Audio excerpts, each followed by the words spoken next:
It's the Brad and John Show. It's the Brad and John Show. The Brad and John Show. The Brad and John Show. Hey, good morning. It's the Brad and John Show. Today's date is Monday, March 2nd. And John, are you with me, John? I am, Brad. This is the first time we've spoken. The first time we've spoken. Every single day of his life, John, and I have to ask you a favor because of the fact that don't ask me any questions. I'm going to be in the studio here, but I'm going to turn my mic down. But don't ask me any questions. Just when you're ready to go to number 2, number 1, just tell me, and I'll still be here, hopefully fixing this problem. Anyway, every single day of his life, John puts together this incredible list of all these important things you should know about going on in the state of Missouri. And we bring in this gentleman right here. I'm Casey Kasem. And he counts them down. And we start off with... In third place... A story not on johncombest.com today because it has been covered by zero, and I mean zero, print outlets or any other publications with a byline that you can find on the internet.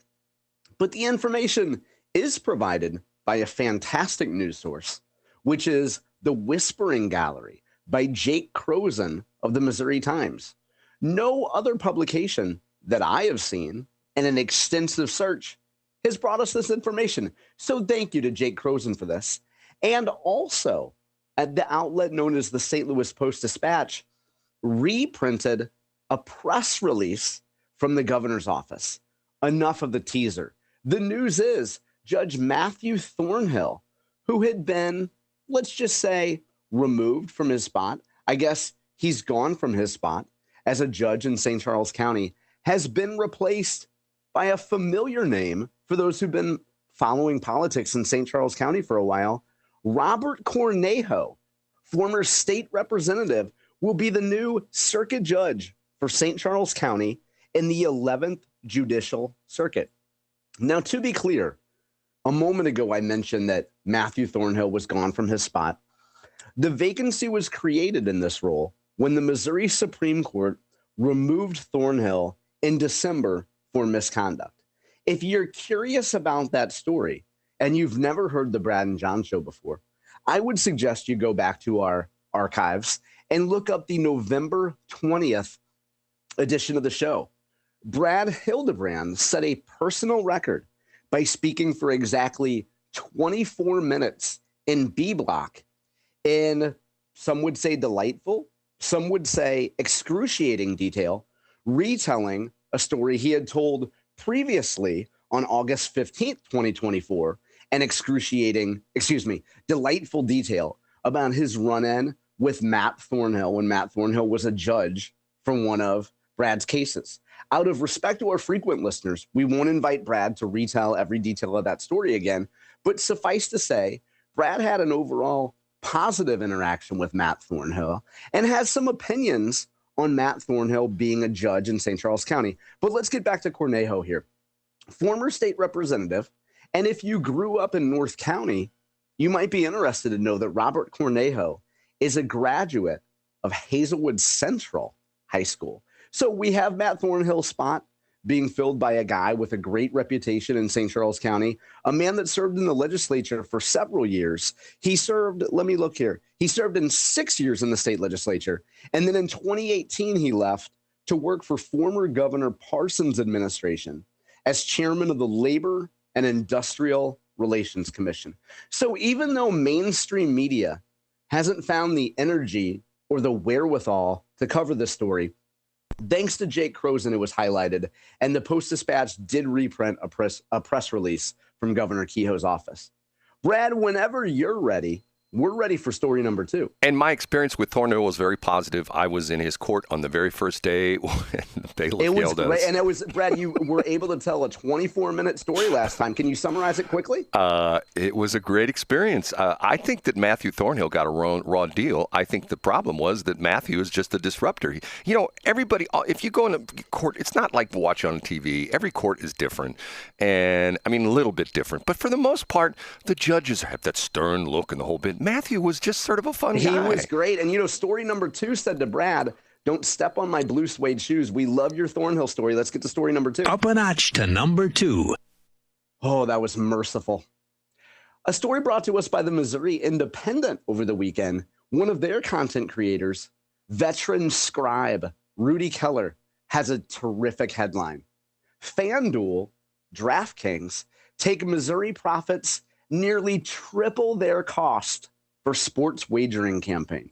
Now, if you're one of the roughly 100% of Missourians that didn't read the fine print of the gambling initiative, you might not know that gambling companies are able to write off their promotional expenses when they're doing their profits, when they're doing their profit calculations, and more specifically, when they're determining what they pay to the state of Missouri.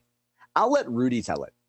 The two online bookies who financed the campaign to legalize sports wagering in Missouri have won $120 million from bets placed in the state, but so far have not had to pay any tax on those profits. FanDuel and DraftKings handled 73% of the $928 million wagered in Missouri during the first 2 months of legal sports wagering. And I'll pause here and just say that if you like to exaggerate, 928 is pretty close to 930, which is pretty close to $1 billion. So nearly $1 billion wagered in Missouri in the first 2 months. Incredible. And this data comes to us from the Missouri Gaming Commission. Okay, back to what Rudy said. The two companies have 77% of the profits from those bets, but offset the entire amount won from players by deductions for promotional wagers and other costs. Now, to be fair, let's give a quote to Jack Cardetti. He's the spokesman for the Sports Betting Alliance. He says, quote, "The latest data shows more Missourians are ditching their bookies and illegal websites and enjoying the safeguards and convenience of placing sports bets legally. This initial success is building a rock-solid foundation that will ensure Missouri receives the ongoing benefits of legal, regulated sports betting for decades to come, including millions in permanent, dedicated tax revenues." So I love the idea that these companies can come in and just write off whatever kind of promotional expenses they have and not have to pay taxes on it. You know, it takes money to make money, Brad, and we shouldn't be punishing these companies for delivering ads to us at every possible ad break and every possible scroll that we have on Instagram and on X. Brad, it's great to talk to you about sports betting. When you graduated from high school, if somebody would have come to you and said, one day you'll be able to bet and buy marijuana and do all kinds of stuff, what would you have said, Brad? John, see, the interesting thing of this is, remember the naysayers? The naysayers said, the way this amendment is written, they may not have to pay any taxes. And so far, those naysayers are correct. Am I mistaken in that conclusion? That's true. They have not had to pay any yet. You know, they can write off some of those promotional expenses. But to be fair, and I don't even mean, I'm not being sarcastic here. You have to expect that the companies are going to spend some money. Now, would they have taken in revenue if they had not advertised? Absolutely. Compulsive gamblers would have found them and been able to play sports bets. But as Rudy calls out here, I love the two companies have 77% of the profits from those bets, but offset the entire amount won by players. That's just amazing, Brad. John, you know what? I think I've got things partly fixed, but do me a favor. When I go into number one, make it a little bit longer because I have to run into the other studio and flip one switch, okay? Oh, absolutely. Okay, here we go. The number one. A tremendous resource was posted online by Brad Hildebrand in the last few months.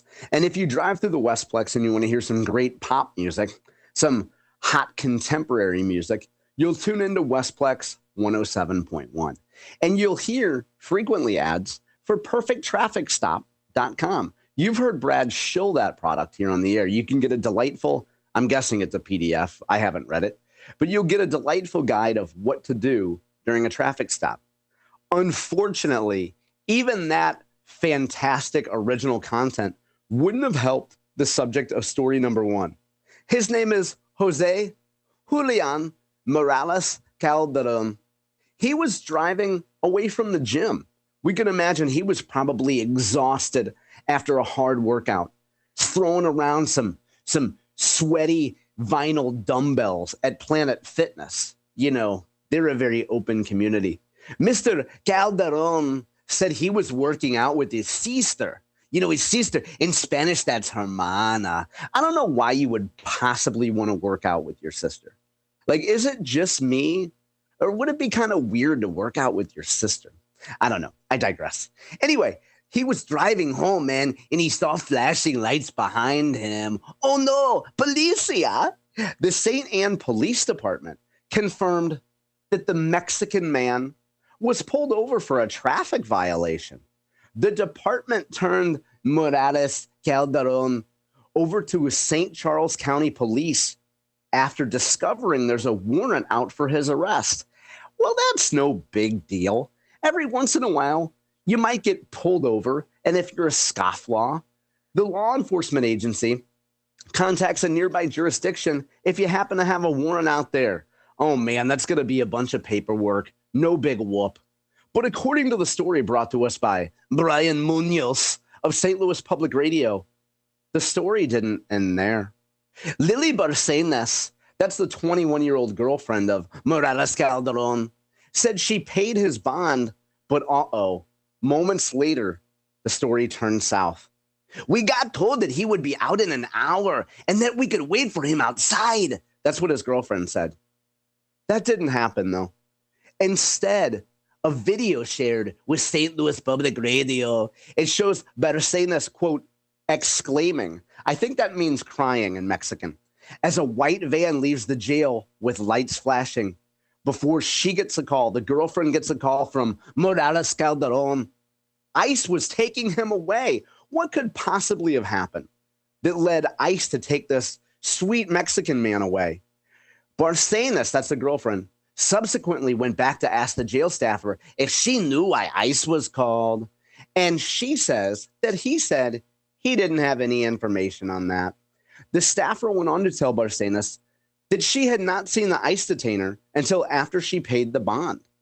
I don't know why, said the staffer. Oh, wait, that's the staffer, not the Mexican gal. I don't know why. I am so sorry, the staffer allegedly said. Anyway, Morales had a warrant out for a traffic infraction given by the Missouri Highway Patrol, failure to appear in city court, and here's where the lead is buried. He had an ICE detainer for re-entering the country. Now, that's kind of buried in here, and I don't think it's important that he's an illegal alien. And in fact, his girlfriend points out that he was only 9 months old when he got here. Now, Mr. Munoz of St. Louis Public Radio doesn't tell us how old this alien is. Maybe he's only 21, like his girlfriend. Maybe he's a bit older. I think it's fair to assume he's probably a bit older than his girlfriend. But if he was only 9 months old when he came here, I don't think he should be responsible for getting proper paperwork to become a citizen. I think if you come here and you're under 18, you shouldn't have to get any sort of paperwork at all. I think you should just be able to wash dishes or cut grass or do construction or have any type of job without any sort of paperwork.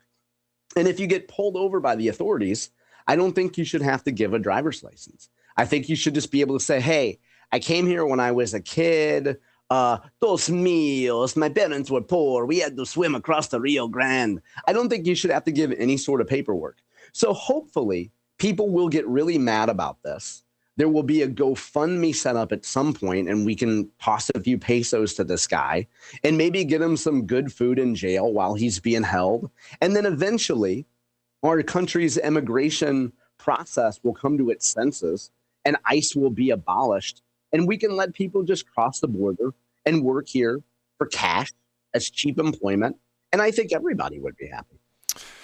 John, I was in WashMo on Saturday, and there was a guy standing on the corner of 47, I believe that would have been 6th Street, with a big monstrous flag, like, the kind of flag, like when we used to have the Rams in St. Louis. One of the things was when they scored a touchdown, there was a dude who ran across the field with that big old Rams flag. You know what I'm talking about? Oh, yeah, I know what you're talking about. A flag that size. And it just had 2 words on it. And the first word started with an F, and the second word was ICE. And he's just waving this flag. And I'm thinking to myself, okay, that looks like an expensive flag. And he's spending his Saturday, trying to think what time was this. This was probably Saturday about 11 o'clock in the morning. He's waving this big old F ICE flag on 47 in WashMo, and 47 is like the main drag going north and south. You come, across the river, go into Warren County. And I just thought to myself, okay, I almost wanted to stop and talk to the guy and say, okay, explain to me why you've obviously invested cash into this flag. Why are you doing this? Why aren't you doing something else on your Saturday morning? Why aren't you out at Wally World or something like that? Or why aren't you maybe sweeping the leaves out of your garden, getting ready for spring? You know what I'm saying, John? Yeah, I think you neglect the fact that he worked for MoDOT. And he was talking about winter weather preparation. Yeah, that's what it was. And as part of their campaign, they do such a good job of treating roads ahead of time. They've never had any problems in the last few years. And they want to remind people, F ice. Yeah. We're here to fight ice. And even though I almost have them, well, I don't. Didn't get that far. I got about a third of the way through the program. My meteorology degree in Mississippi State. Let me thank all the meteorologists for the excellent forecast of the rain and snow yesterday, which I don't think happened till 9 o'clock last night.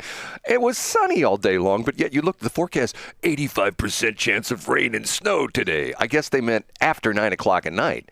I mean, it was just... Yeah, maybe not. I was out in the Westplex around 7 o'clock, and I got some snow out there, Brad. Yeah, but during the day, it was beautiful. It's gorgeous. It was very nice. It was outside all day long. That was if you say 85% chance of rain and snow, at least say after 8 o'clock at night. Don't just say 85% chance of snow.